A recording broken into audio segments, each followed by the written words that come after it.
Olá pessoal, tudo bem? Começamos hoje então mais uma semana. Nós começaremos a semana falando sobre recursividade e estrutura de looping. Recursividade é um conteúdo de Python um pouco mais complicado. Portanto, é bom você ter um contato com esse tipo de tema. E também vou falar sobre estrutura de looping, que é importantíssimo. Depois de seleção, estudo de looping, a estudo de seleção e estudo de looping são duas coisas mais importantes em qualquer linguagem de programação. Então em Python não é diferente. O material eu mudei umas coisas do material, mudei algumas coisas em relação à ordem de alguns conteúdos que eu melhorei, mudei algumas imagens, estavam meio ruins. Então peço que você baixe novamente o material aqui.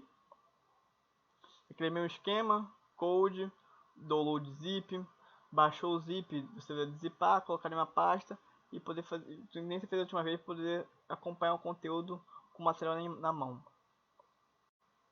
Então nós daremos início a semana falando sobre recursividade, né? A recursividade não é uma estrutura nem nada do tipo de programação em Python, assim, não é algo, não é um conteúdo de Python em si, né? Mas Mas em computação, a recursividade é a definição de um subprograma que pode invocar a si mesmo durante o funcionamento do mesmo subprograma. Até o momento, aprendemos funções como sendo subprogramas.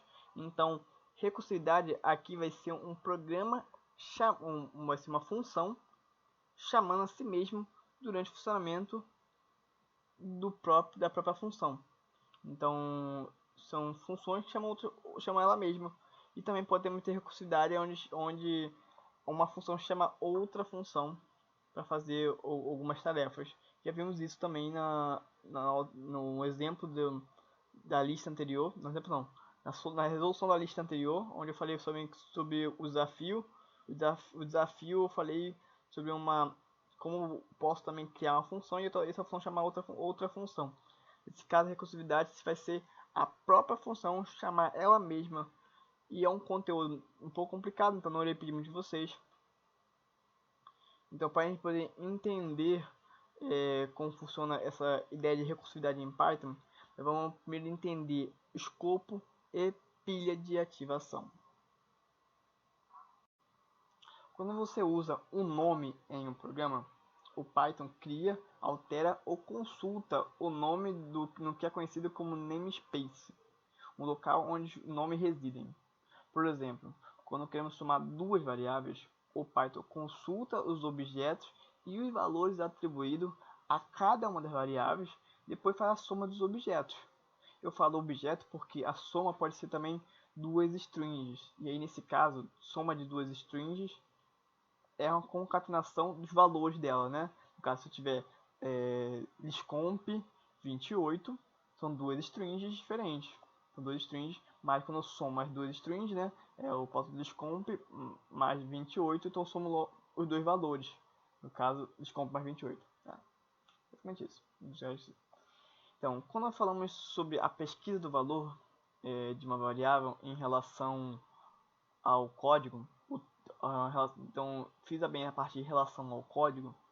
O termo escopo refere-se a um namespace. Então aqui escopo é uma referência ao que chamamos de namespace. Ou seja, o local da atribuição, então o local onde atribuímos a uma variável um valor, então o local de atribuição de um valor a uma variável no código determina seu escopo de visibilidade no código. Tá, mas o que isso quer dizer, né? Assim, quer dizer essa frase toda aqui, né? Então, sendo assim, uma mesma variável pode se referir a diferentes objetos. Então, em um mesmo código, mas essa variável tem que estar em escopos diferentes. Então, dependendo aonde eu atribuo um objeto a uma variável, eu posso atribuir a uma variável diferentes objetos. E dependendo do local, se eu tiver em um local do meu código, essa variável pode atribuir. Quando você usa um nome em um programa, o Python cria, altera ou consulta o nome de uma variável no que é conhecido como namespace, um local onde os nomes residem. Quando falamos sobre a pesquisa do valor de uma variável, a partir do seu nome, em relação ao código, o termo escopo refere-se ao namespace, ou seja, o que isso quer dizer, né? O local da atribuição, então, o local onde atribuímos um valor a uma variável no código, determina o escopo de visibilidade do código. Então, já podemos aqui tirar que no código, no nosso programa, nós teremos diferentes escopos. E em cada escopo, uma mesma variável pode se referenciar, ser uma referência a outros objetos. Então, sendo assim, uma mesma variável pode se referir a diferentes objetos em um mesmo código, mas a variável tem que estar em escopos diferentes. Então, em Python, temos o total de 4 tipos de escopos. Então, 4 tipos de escopo. O escopo local, o escopo inclusive function, o escopo global e o escopo built-in, que é o escopo built-in é o padrão do Python, né? É o padrão do que vem diretamente do Python, formando a regra LEGB. Então, local, inclusive, global, built-in. Essa é a regra. Então, trata-se de uma regra de prioridade para determinar a qual escopo o Python irá acessar quando quiser criar, alterar ou consultar o nome de uma variável, sendo a maior prioridade o local e a menor prioridade built-in. Então, deixa eu trazer uma palavra mais formal, assim dizer. Então, eu vou ter vários tipos de... Eu posso ter uma mesma variável chamada alguma coisa, chamada nome, e o nome pode se referir a diferentes objetos. Então, dependendo dentro de onde eu estiver na minha função, a variável nome pode se referir a outros tipos de objetos ou outros valores de objetos. Então, essa regra eu posso ter, essa regra LEGB, eu posso ver da seguinte forma. Posso ver através dessa imagem aqui. Onde essa imagem eu vou adentrando do built-in, no caso eu vou do local até o built-in. Então, quanto mais adentro tiver o meu escopo, maior é a prioridade para a definição de um valor a uma variável. E eu posso ter aqui dentro desses escopos vários escopos enclosed. Então, enclosed aqui é um tipo só e eu posso ter vários escopos enclosed em um local, um global e um built-in. Mas enclosed pode ser infinito.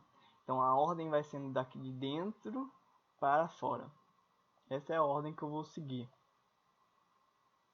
Então, sei que isso ficou meio confuso, mas vamos ver esse exemplo aqui para tentar clarear um pouco mais sobre essa ideia. Então, para esse exemplo aqui, eu trouxe o pi. O pi, a gente viu lá no nosso exercício, pi valendo 3.141592665. A gente não sei quanto foi de casos que a gente foi, né? Mas no Python em si já tem um valor pi. Ele tem um valor pi padrão dele. E eu consigo acessar esse valor pi usando essa linha de código aqui. From math import pi. E eu vou falar sobre esse tipo de coisa, né? Esse tipo de código, né? Essa linha de código aqui. Vou falar melhor sobre ela, mas eu vou falar sobre ela só no final do nosso curso, não agora, só no final. Então só se atente que isso aqui, na verdade, eu estou atribuindo a pi o valor padrão dele no Python, tá?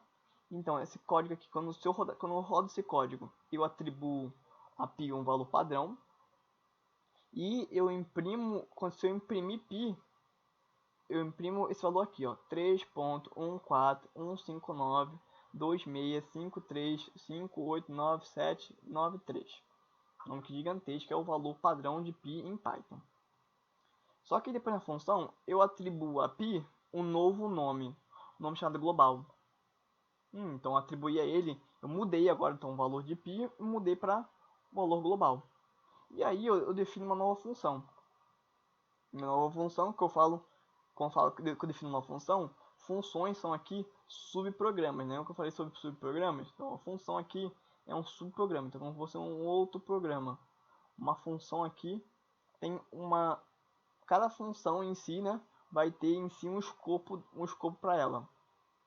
Então quando eu chamo aqui a função enclosed, eu crio, então aqui eu defini enclosed e chamei enclosed aqui no meu programa, né? Então o programa segue essa ideia, ele vai de cima para baixo, né?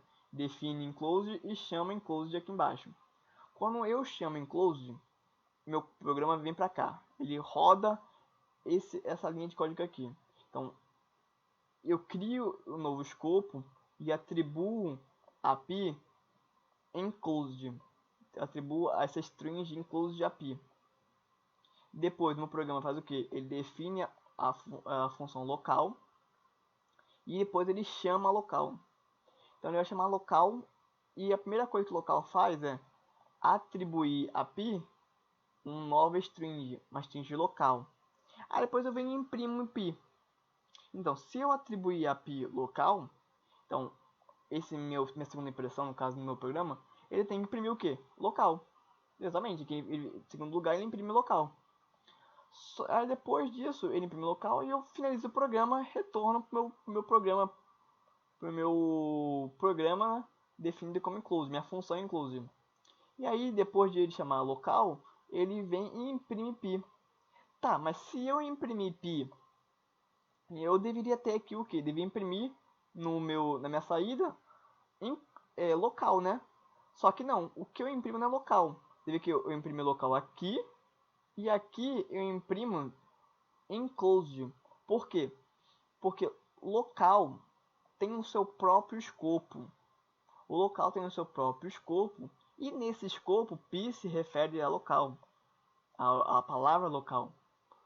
Quando eu imprimo esse pi aqui, eu não estou mais dentro, eu não estou mais aqui dentro. Então, meio que isso aqui não existe, né?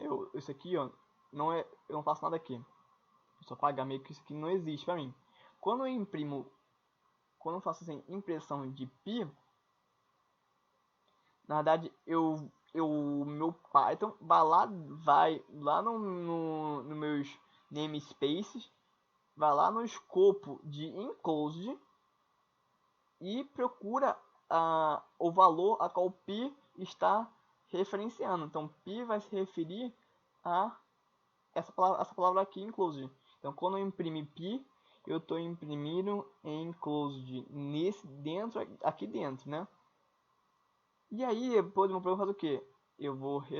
Só vou retornar ao meu programa principal. E aí, quando eu volto para o programa principal, o mesmo acontece com esse print pi. Ele não vai imprimir nem enclosed nem local, porque o que aconteceu aqui dentro só se refere aos seus respectivos escopos. Então, quando eu imprimo pi aqui fora, eu também não vou estar referindo nem a esse valor aqui. Eu estou referindo a global. Eu estou imprimindo a palavra global. Então, mesmo eu fazendo duas modificações em pi, no final eu imprimo como global, porque as modificações que eu fiz foi dentro do escopo de outras funções. Então, o meu programa principal não modifica em nada o programa principal. Então, tudo que eu faço dentro das funções se refere-se ao escopo daquela função, não se refere ao escopo do programa principal. Nada modifica o programa principal. Por isso muitas vezes a gente precisa retornar alguma coisa. Se eu não retornar para o programa principal alguma coisa, o que aconteceu aqui dentro é perdido e não modifica em nada o que é feito aqui fora. Aqui fora no programa principal.